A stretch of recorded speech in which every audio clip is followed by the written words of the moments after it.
Alison's Alligator. Alex Alligator arrived at Alison Arthur's apple farm in April, when the apple trees were covered with blossoms.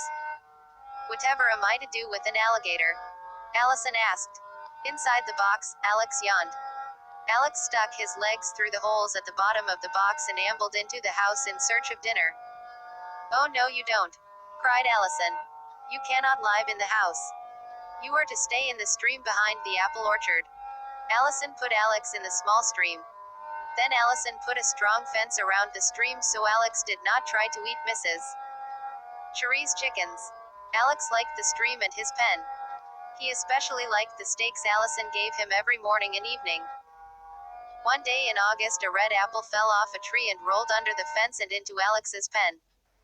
Alex sniffed it a bit and then took a bite. It was the most delicious thing Alex had ever eaten. Alex slipped under the fence and ambled into the apple orchard. Alex found a line of baskets sitting under a tree. Alex ate all the apples in the baskets. Then he wandered under another tree and ate all the apples in the baskets he found there. He was very happy and very full. He went back into his cage. Alison came by later with his steak. Alex sniffed at it, but he was not very hungry. "Do you know what someone did, Alex?" asked Alison. Alex yawned. "Someone stole all my apples. They knocked over the baskets and stole the apples. If it happens again, I'm calling the police." That night, Alex had a very pleasant dream about apples. After his steak the next morning, Alex slipped under the fence and out into the orchard. There were a bunch of people climbing up and down ladders with baskets. Alex watched for a few moments. Then he realized that when the people came down the ladders, their baskets were full of apples. Alex wandered over to the closest ladder. A small girl descended with a basket full of apples. Alex grinned at her. The little girl screamed and dropped the basket. She ran away, yelling for her mother. Alex stuck his head in the basket and began eating apples. He heard voices coming towards him. "Now April, you know what I've said about fibbing.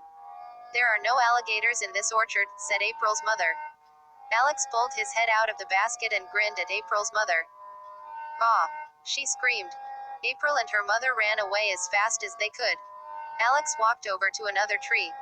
A man was climbing down the ladder. He stepped on Alex's back. Alex grunted and tried to walk away. The man looked down at Alex and yelped. The man dropped his basket and ran toward the house. Alex ate all the apples in his basket. Just then, Alison came running into the orchard. "Alex!" she yelled. Alex took one look at Alison and bolted back into his pen. Alison followed him. "So you're the one who ate all my apples," she said. "I'd better fix your cage." Once Alex's cage was fixed, he could no longer go into the apple orchard. Alex stared longingly at the trees full of apples. At dinner time, Alison brought Alex a steak as usual. "You are a bad boy, Ilse," she said. "But I can't blame you for liking apples. I brought you a surprise." Alison went outside the cage and picked up a basket. It was full of apples.